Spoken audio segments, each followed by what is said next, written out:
प्यारे बच्चों, the little for tree के फर्स्ट वीडियो में हमने इस पार्ट के वर्ड मीनिंग और ट्रांसलेशन को सीखा। आज इस वीडियो में हम comprehension, question answers and other exercise को कंप्लीट करेंगे। तो आज हमारा सेकंड वीडियो है, तो चलिए स्टार्ट करते हैं इसको। The little for tree. Comprehension. Tick the correct option that complete the following sentences. जो नीचे दिए गए वाक्यों को पूरा कर रहा है उसका हमने क्या करना है, एक पे टिक करना है। जैसे कि हमारा ये है तो इसके सामने 3 ऑप्शन दे रखे हैं, सेकंड है इसके सामने हमारे 3 ऑप्शन हैं। चलिए शुरू करते हैं। The pretty little for tree was happy with the gold leaves but. जो छोटा प्यारा फर का पेड़ था, देवदार का जो पेड़ था, वो सोने की पत्तियों के साथ बहुत खुश था। बट परंतु अब हमने यहां देखने इनके ऑप्शन क्या क्या है। एक goat came along and ate them. एक बकरी वहां आई और उनको खा गई। तो सोने की पत्तियों को नहीं खाया बकरी ने, उसने तो हरी पत्तियां खाई थी। All the leaves got wet in the rain. सभी पत्तियां बारिश में भीग गई, ऐसा भी नहीं हुआ। ए मैन स्टोल देम। एक आदमी ने उनको चुरा लिया। तो ये हमारा सही है, यहां हम टिक कर देंगे कि ए मैन स्टोल देम। अब सेकंड है the fir tree was sad. जो देवदार का या जो फर का पेड़ था वो दुखी क्यों था। Because it had yellow leaves. क्या उसके पीले पत्ते थे? नहीं। Because it had needle like leaves.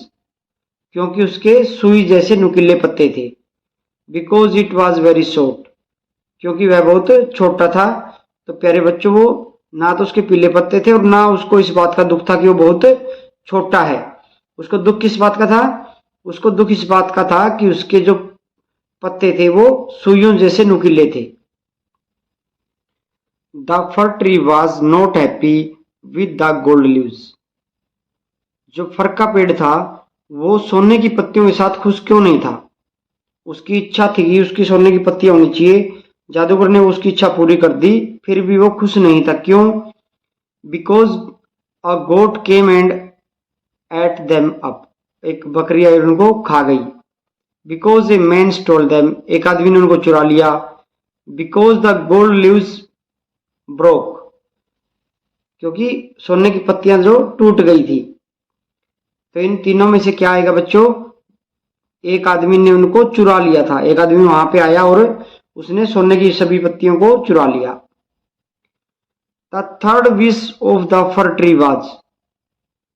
Fir के पेड़ की तीसरी इच्छा क्या थी? To have gold leaves. उसकी थी कि उसकी पत्तियां सोने की हो जाएं।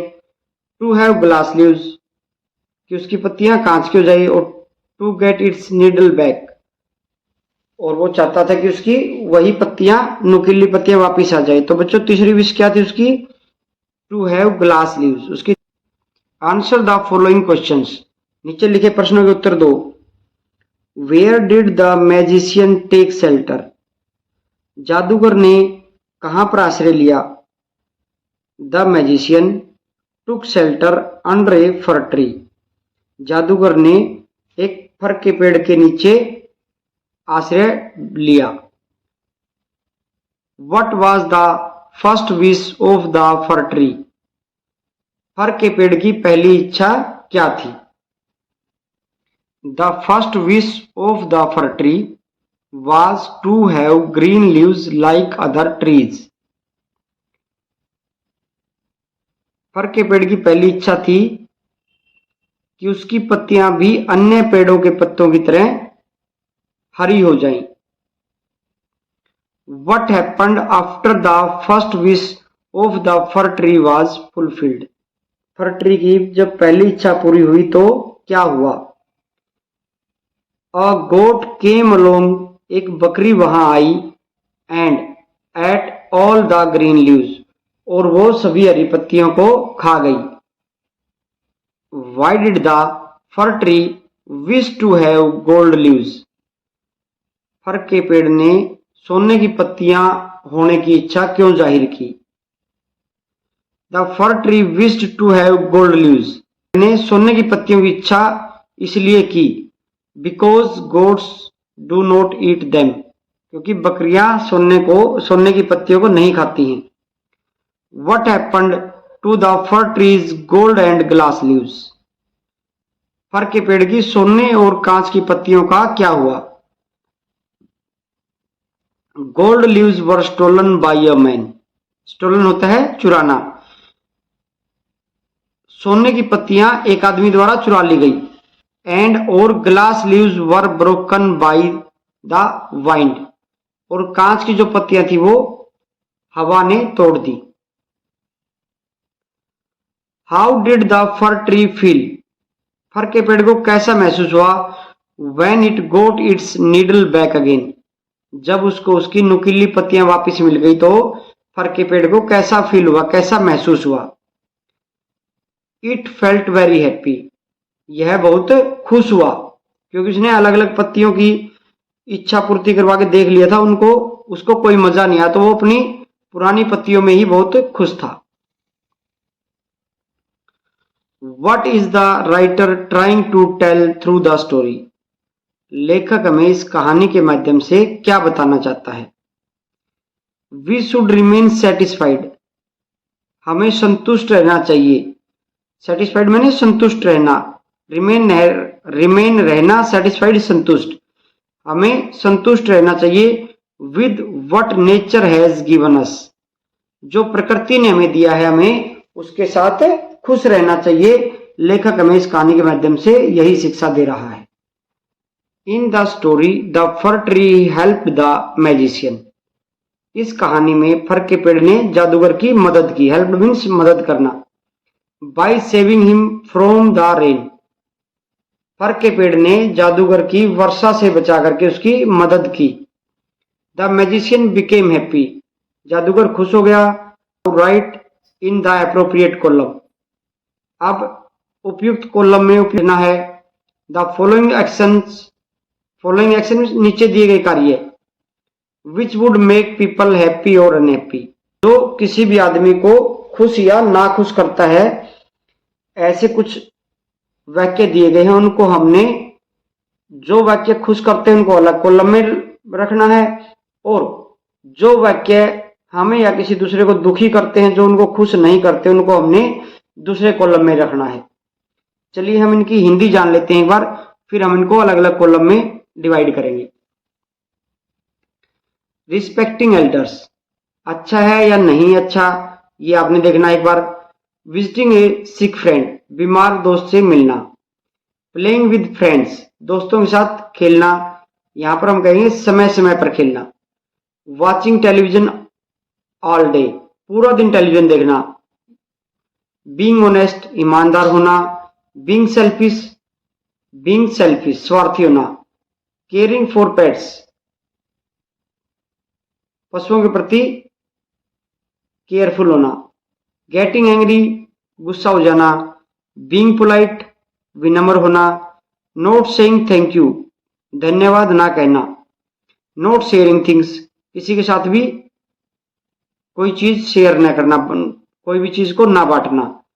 टेलिंग लाइज, झूठ बोलना। बीइंग ग्रीडी, लालची होना। वेस्टिंग वाटर, पानी बर्बाद करना। प्लांटिंग ट्रीज, पेड़ लगाना। लाफिंग एट अदर्स, दूसरों पर हंसना। Keeping place neat and clean, स्थान को साफ सुथरा रखना। Throwing waste material here and there, बेकार के पदार्थों को यहां वहां फेंकना। Actions that make people happy, वो कार्य जो लोगों को खुश करते हैं। और action that make people unhappy, यहां पर नीचे वो कार्य लिखे जो लोगों को दुखी करते हैं, उनको परेशान करते हैं। रिस्पेक्टिंग एल्डर्स, अगर हम अपने से बड़ों की इज्जत करेंगे तो लोग खुश होंगे। बीइंग पोलाइट, यदि हम विनम्र रहेंगे, किसी के साथ लड़ाई झगड़ा नहीं करेंगे तो भी ये खुशी देता है। विजिटिंग ए सिक फ्रेंड, एक बीमार दोस्त के पास यदि हम जाएंगे तो वो अच्छा लगेगा। केयरिंग फॉर पेट्स, जानवरों के प्रति केयर करने वाला होना या उनकी देखभाल करने वाला होना, ये भी अच्छा है। प्लांटिंग ट्रीज, पेड़ पौधे लगाना बहुत बढ़िया बात है। Keeping place neat and clean, स्थान को साफ और सुथरा रखना, ये हमारे लिए बहुत जरूरी है, ये भी लोगों को खुश रखता है। प्लेइंग विद फ्रेंड्स, दोस्तों के साथ खेलना भी अच्छा है। और बीइंग ऑनेस्ट, ईमानदार होना। तो प्यारे बच्चों, जो हमने यहाँ पर जो एक्शन या जो कार्य हमने पढ़े हैं वो सभी को खुशी प्रदान करते हैं। अब बारी आती है उन खुशी प्रदान नहीं करते। Watching television all the day, पूरा दिन टीवी देखना। प्यारे बच्चों, ये किसी को भी अच्छा नहीं लगेगा, ये किसी को खुश नहीं करेगा कि हम पूरा पूरा दिन टीवी देखते रहें। बीइंग ग्रीडी, लालची हो जाना, गलत बात है। बीइंग सेल्फिश, स्वार्थी हो जाना, सिर्फ अपने बारे में सोचना, वो भी लोगों को दुखी करता है। नॉट सेइंग थैंक यू, यदि हमारे कोई काम आया तो हमें उसका धन्यवाद करना चाहिए। तो जो धन्यवाद नहीं करते वो लोगों को अच्छे नहीं लगते, उनको खुशी नहीं प्रदान करते। नॉट शेयरिंग थिंग्स, अपनी कोई भी वस्तु या कोई भी चीज एक दूसरे के साथ बांटना, अगर वो नहीं बांटेंगे तो बुरा ही लगेगा। टेलिंग लाइज, झूठ बोलना किसी को खुशी नहीं देता। वेस्टिंग वाटर, पानी बर्बाद करना, हमें पानी को बचा के रखना चाहिए। यदि हम पानी को बर्बाद करते हैं तो हम किसी को खुशी नहीं देते। गेटिंग एंग्री, बात बात पे गुस्सा हो जाना, जल्दी गुस्सा हो जाना। लाफिंग एट अदर्स, दूसरों का मजाक उड़ाना है, दूसरों पे हंसना। And throwing waste material here and there, और जो कूड़ा करकट है, जो बेकार के पदार्थ है, उनको हमने इधर उधर फेंकना, ये भी किसी को खुशी नहीं देता। Vocabulary, watching television all day, पूरे दिन टेलीविजन देखना। रीराइट द फॉलोइंग सेंटेंसेस, इस वाक्यों को मतलब जो नीचे दिए गए वाक्य इनको दोबारा से लिखना है। By changing the highlighted word with their opposite, जो हाईलाइट कर रखे हैं इनका हमने अपोजिट वर्ड लेके इनको दोबारा से लिखना है। One has been done for you, एक आपके लिए कर दिया गया है। जैसे कि द मैजिशियन सा ए प्रेटी लिटिल फर ट्री, जादूगर ने एक सुंदर फर का छोटा पेड़ देखा। जैसे यहाँ पर प्रेटी, सुंदर। द मैजिशियन सा एन अगली लिटिल फर ट्री, जादूगर ने एक भद्दा फर का छोटा पेड़ देखा। तो यहाँ पर पहले प्रेटी था तो यहाँ अगली आ गया, सुंदर का भद्दा। नीचे जो वाक्य दे रखे हैं उनमें से जो बोल्ड या हाईलाइटेड वर्ड है उसका विपरीत शब्द हमने लेके नया वाक्य बनाना है। Soon the dancing and singing stopped, देखते ही देखते नाच और गाना रुक गया। The master has been very kind to the servant, जो उसका मालिक था वो उसके नौकर के प्रति बहुत विनम्र था, बहुत दयालु था। There were marks of little steps on the ground, जमीन पर छोटे कदमों के निशान थे। It is very cold today, आज बहुत ठंड है। आई लॉस्ट माई नोटबुक, मेरी नोटबुक गुम हो गई है। The day is very bright today, आज का दिन बहुत चमकीला है। तो प्यारे बच्चों, जैसे हमने kind, little, cold, lost, bright और पीछे स्टॉप्ड आया, उसका हमने अब विपरीत शब्द अपोजिट वर्ड लेके नए सेंटेंसेस बनाने हैं। Soon the dancing and singing started, देखते ही देखते नाच और गाना शुरू हो गया। The master has been very cruel to the servant, जो मालिक है वो नौकर के प्रति बहुत ही निर्दयी है, क्रूर है वो। There were marks of big steps on the ground, मैदान में बड़े कदमों के निशान थे। लिटिल आया था तो अब बिग आ गया। It is very hot today, आज का दिन बहुत गर्म है, यानी कि पहले ठंडा था, कोल्ड आया था, तो कोल्ड का अपोजिट क्या आएगा बच्चों? हॉट, गर्म। आई फाउंड माई नोटबुक, मुझे मेरी नोटबुक मिल गई, पहले उसकी गुम हुई थी, लॉस्ट, अब फाउंड हो गई, उसकी मिल गई। The day is very dull today, आज का दिन बहुत मध्यम है। तो ब्राइट चमकीला, डल मध्यम या धुंधला। The noun in the column A, जो नाउन है कॉलम ए में यहां पर ये दे रखी हैं, are changed to common noun in column B by adding the suffix IAN। अब हमने क्या किया, कॉलम ए में जो नाउन दे रखी थी उनको हमने कॉमन नाउन बना दिया। क्या जोड़ के? उसमें सुफिक्स ऐड कर दिया IAN, जैसे मैजिक को IAN ऐड करके इसको कॉमन नाउन बना दिया। Notice that if a noun ends with Y, यदि कोई नाउन, कोई संज्ञा शब्द वाई से खत्म होता है, वाई इज डिलीटेड, वाई को हटा दिया जाता है before adding I A N, I A N को जोड़ने से पहले वाई को हटा देते हैं। तो चलिए इनको देखते हैं। Column A and column B. Magic, जादू, मैजिशियन, जादू करने वाला मीन्स जादूगर। म्यूजिक, संगीत, म्यूजिशियन, संगीत बजाने वाला, संगीतकार। ऑप्टिक, नेत्र, चक्षु। ऑप्टिशियन, जो लेंस बनाता या बेचता है। ग्रामर, व्याकरण। ग्रामेरियन, व्याकरण का ज्ञाता यानी कि व्याकरणविद। अब जैसे यहां पर आता, अगर कोई नाउन वाई से खत्म होता है तो वाई को हटा देंगे, उसकी जगह आई ए एन लगा देंगे। कॉमेडी, हास्य। कॉमेडियन, हास्य अभिनेता। हिस्ट्री, इतिहास। हिस्टोरियन, इतिहासकार। लाइब्रेरी, पुस्तकालय। लाइब्रेरियन, पुस्तकालय अध्यक्ष, यानी जो पुस्तकालय की देखरेख करता है वो लाइब्रेरियन होता है। कस्टडी, निगरानी। कस्टडियन, संरक्षक, यानी कस्टडी होता है कोई चीज अपनी देखरेख में रखना उसको, और कस्टोडियन होता है किसी चीज का संरक्षक बनना। Now fill in the blanks with name of professionals. किसी काम को करने वाले को क्या कहते हैं वो हमने फिल इन द ब्लैंक्स करने हैं। जैसे a is a person who takes care of book in a library. तो प्यारे बच्चों, लाइब्रेरी में जो बुक है, किताबें हैं, उनकी देखरेख कौन करता है? लाइब्रेरियन, पुस्तकालय अध्यक्ष। तो यहां हमारा लाइब्रेरियन आ गया। ग्रामर की नॉलेज लेता है, उसको क्या कहेंगे हम? ग्रामेरियन, व्याकरणविद। A is a person who plays tricks for entertainment. Entertainment, आनंद के लिए, मनोरंजन के लिए। ट्रिक्स, चालाकी, जो मनोरंजन के लिए चालाकी करता है, तो कहेंगे हम मैजिशियन। क्या कहेंगे बच्चों उसको? मैजिशियन, जादूगर। ए musician is a person who pledge music. जो संगीत बजाता है उसको हम क्या कहते हैं? म्यूजिशियन, संगीतकार। म्यूजिशियन, संगीतकार। An optician is a person who makes और सेल्स लेंसेज। जो लेंस बनाता या बेचता है उसको हम क्या कहेंगे? Optician. A historian is a person who writes history. जो इतिहास लिखता है उसको हम क्या बोलते हैं? इतिहासकार, historian. Comedian, a comedian is a person who makes you laugh.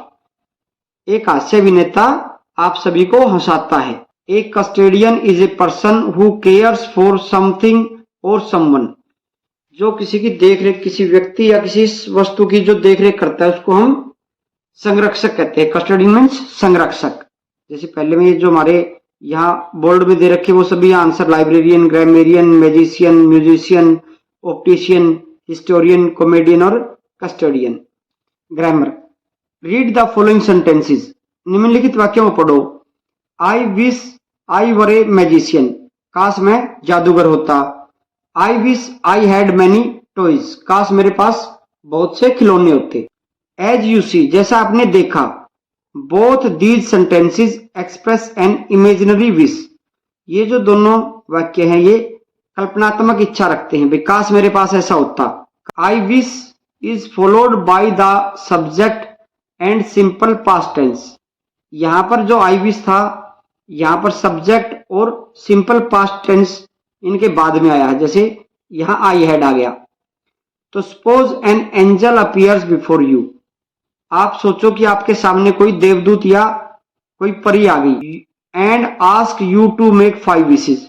और वो आपको कहते कि कोई भी 5 इच्छाएं मांगो। What wishes will you make. तो तुम क्या इच्छा मांगोगे? Write them in your notebook. अपनी नोटबुक में लिखनी है। आंसर क्या है? पहली विश क्या हुई? आई wish I were the prime minister of India. काश मैं भारत का प्रधानमंत्री होता। I wish I were the principle of this school. काश मैं स्कूल का प्रधानाचार्य होता। प्रिंसिपल मीन्स प्रधानाचार्य। आई wish I were A bird. काश मैं एक पक्षी होता। प्यारे बच्चों, अगर आप भी सोचते हो कि काश हम एक पक्षी होते तो हम भी खुले आसमान में कहीं भी उड़ सकते थे। फोर्थ है आई wish I were A hero. काश मैं एक हीरो होता, नायक होता। एंड फिफ्थ है आई wish I were a soldier. काश मैं एक सैनिक होता। Look at the following sentences taken from the story. अब हमने नीचे जो वाक्य दिए हैं इनको देखना है जो कहानी से लिए गए। The magician was returning home. जादूगर घर लौट रहा था। When all of a sudden it began to rain. तब अचानक वर्षा शुरू हो गई. The verb in bold was returning is in the past continuous tense and the verb in italic began is a simple past tense. प्यारे बच्चों, जैसे जादूगर घर वापस लौट रहा था, was returning आया, वो क्या है? past continuous tense है. और it began यानी कि वर्षा शुरू हो गई, began, तो वो क्या है? Simple past. Complete the following sentences using verb in the appropriate past tense. One has been done for you. अब हमने जो नीचे लिखे गए हैं ये जो सेंटेंसेस इनको हमने पूरा करना है वर्ब का प्रयोग करते हुए. When I reach home yesterday, तो प्यारे बच्चों यहां पर आएगा सिंपल पास्ट यानी कि वर्ब की सेकंड फॉर्म आएगी रीच की, reached. When I reached home yesterday my grandmother was praying. जब मैं कल घर पहुंचा तो मेरी दादी प्रार्थना कर रही थी. यानी वो पहुंच पहले गया और जब वो पहुंचा तो उसकी दादी जो है ये काम कर रही थी. तो यहां पर पास्ट कंटिन्यूअस टेंस आ गया और यहां पर सिंपल पास्ट आ गया. चलिए देखते हैं. What were you do when I call you last night. What were you doing, तुम क्या कर रहे थे? When I called you last night, कल रात जब मैंने आपको कॉल की तब तुम क्या कर रहे थे? आई वॉज सिटिंग, यानी देखो यहां सिट है. I sit in the cafe when the telephone bell ring. तो प्यारे बच्चों उसने कहा कि जब मैंने कॉल की तब तुम कहां थे. अब वो आंसर दे रहा है I was sitting in the cafe, वो किसी कैफे में बैठा था. When the telephone bell ring, ring का क्या आ गया यहां पर? सेकंड फॉर्म आ गई रिंग. तो जब फोन की घंटी बजी तो मैं कैफे में बैठा था. When we reach the station, जब हम स्टेशन पहुंचे यानी कि पहुंच चुके, तो रीच की सेकंड फॉर्म आ गई reached. When we reached the station, the passenger were boarding the train. यानी यहां दो काम हो रहे हैं बच्चों. एक तो पहुंचे थे स्टेशन पर और दूसरी जगह क्या काम हो रहा था? लोग बोर्डिंग कर रहे थे यानी लोग ट्रेन में चढ़ रहे थे. तो यहां पर हमारा क्या आएगा? Simple past. When we reached the station और यहां पर the passenger were boarding the train, यात्री ट्रेन में चढ़ रहे थे. I watch TV when someone knock at the door. अब वो क्या कर रहा था? टीवी देख रहा था. कब जब किसी ने दरवाजे को खटखटाया तो क्या आएगा? आई वॉज वॉचिंग टीवी, वो काम कर रहा था यानी पास्ट में वो काम चल रहा था. कौन सा काम? टीवी देखने का. When someone knock at the door, तो यहां पर क्या आएगा? सिंपल पास्ट आ जाएगा knocked. When someone knocked at the door, जब किसी ने दरवाजा खटखटाया तो मैं टीवी देख रहा था. When the mother enter the room, यानी कि इंटर की सेकंड फॉर्म आ गई यहां पर simple past entered. When the mother entered the room, जब मां ने कमरे में प्रवेश किया. The child was crying, past continuous tense में was crying. When the mother entered the room the child was crying, जब मां ने कमरे में प्रवेश किया तो बच्चा रो रहा था. रीड द फॉलोइंग सेंटेंसेस, नीचे दिए गए वाक्य को पढ़ो. द रेन स्टॉप्ड, बारिश रुक गई. सेट्टी वाज हैप्पी, सेट्टी खुश था. The verb in bold are in the simple past tense, जो स्टॉप्ड है ये क्या है? सिंपल पास्ट टेंस है यानी कि वर्ब की सेकंड फॉर्म का प्रयोग हुआ है. These sentences can be changed into negative as below. When we make a verb negative in the simple past tense, यदि हम सामान्य भूतकाल में कोई भी वर्ब को नकारात्मक बनाते हैं, we change it in the following way, उसको हम नीचे दिए गए नियम के अनुसार बदलते हैं. If the verb is was verb, यदि वर्ब कौन सी है? was और verb में से है तो we insert not after it, तो हम जो नोट है इनके बाद में उसको लगा देते, जैसे वाज नोट और वर नोट हो जाएगा नकारात्मक वाक्यों में. But if the verb is in the past tense, यदि वर्ब पास्ट टेंस में यानी कि सेकंड वर्ब की सेकंड फॉर्म का प्रयोग हुआ है, एज इन द रेन, जैसे यहां था द रेन स्टॉप्ड, तो यहां पर सिंपल पास्ट है. तो the rain did not stop, यानी कि हमने डिड लगा दिया बीच में और वर्ब की हमने फर्स्ट फॉर्म लगा दी. जैसे वी पुट, हमने रखा क्या, नोट आफ्टर डिड, हमने डिड के बाद में नोट रखा, जैसे did note plus first form of the verb. तो प्यारे बच्चों, जो सिंपल पास्ट है, जो जिस वाक्य में वर्ब की सेकंड फॉर्म का प्रयोग हुआ है उसको हमने नेगेटिव बनाना है, तो हम डिड के बाद नोट प्लस में वर्ब की first form. Here are some more example, यहाँ पर कुछ अन्य उदाहरण हैं। I stopped becomes I did not stop, जैसे यहाँ पर हमने बताया डिड नॉट प्लस वर्ब की फर्स्ट फॉर्म, तो यहाँ पर जो सेकंड थी स्टॉप्ड का क्या हुआ, डिड नॉट और वर्ब की फर्स्ट फॉर्म स्टॉप आ गया। द टीचर टोट बिकम्स, अध्यापक ने हमें पढ़ाया, बिकम्स क्या बन गया, the teacher did not teach, अध्यापक ने नहीं पढ़ाया। आई वॉज एब्सेंट यस्टरडे, मैं कल अनुपस्थित था, becomes I was not absent yesterday, मैं कल अनुपस्थित नहीं था। तो यहाँ वाज था तो वाज के बाद हमने नोट इंसर्ट कर दिया, और यहाँ पर टोट सेकंड फॉर्म थी तो हमने डिड नोट करके वर्ब की फर्स्ट फॉर्म यानी कि टीच लगा दिया। Fill in the blanks by using the correct form of the verb given in the brackets. पहले बच्चों यहाँ जो ब्रैकेट में है ये वर्ब दे रखी है, जैसे यहाँ पर दे दिया, यहाँ है, ये ब्रैकेट्स में सभी वर्ब हैं और हमने इनकी करेक्ट फॉर्म भरनी है। तो चलिए देखते हैं। Our class go to the Pragati Maidan yesterday, यानी कल, कल का मतलब ये पास्ट आ गया, तो यहाँ पर क्या आएगा, सेकंड फॉर्म आएगी। Our class went to the Pragati Maidan yesterday, कल हमारी कक्षा प्रगति मैदान गई। बट परंतु दीपक अवर क्लास मॉनिटर, दीपक हमारी कक्षा का मॉनिटर, नोट कम, तो यहाँ पर नोट कम आया है, तो डिड नोट कम, हमारी कक्षा का जो मॉनिटर है दीपक वो नहीं आया। I meet my cousin at gate number 6, तो वर्ब की सेकंड फॉर्म हो जाएगी met, I met my cousin at gate number 6। We decide to visit Haryana pavilion, we decided to visit Haryana pavilion, हमने हरियाणा पेवेलियन देखने का फैसला किया। वी रीच्ड देयर सून, हम वहां जल्दी पहुंच गए, इट मीन्स सेकंड फॉर्म आ गई यहाँ पे। There was not a long queue at the entrance of the stall, entrance प्रवेश, क्यू लाइन, स्टॉल जो अलग अलग स्टॉल लगते हैं, जो शॉप होती है तो उसको हम स्टॉल बोलते हैं, तो वहां पर कोई लंबी लाइन नहीं थी स्टॉल के एंट्रेंस गेट पे।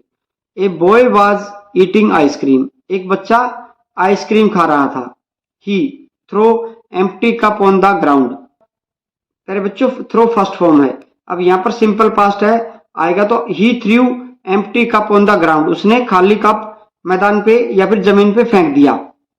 बट परंतु I ask him to put it into the dustbin, तो मैंने उसको कहा, it means ask first form तो आस्क्ड आ जाएगा। बट आई आस्क्ड हिम, मैंने उससे कहा, टू पुट इट, उस खाली कप को रखने की, कहा इनटू द डस्टबिन, मैंने उसको खाली कप को कूड़ेदान में डालने के लिए कहा। He did not like it at first, वो शुरू में इस बात से सहमत नहीं हुआ, उसको पसंद नहीं आई हमारी बात। But when we explained the importance of cleanliness, यानी हमने साफ सफाई के महत्व के बारे में उसको बताया, he felt sorry and agreed to our advice, और वो उसको खेद महसूस हुआ, उसको दुख महसूस हुआ, उसने सॉरी प्रकट की और उसने हमारा सुझाव मान लिया।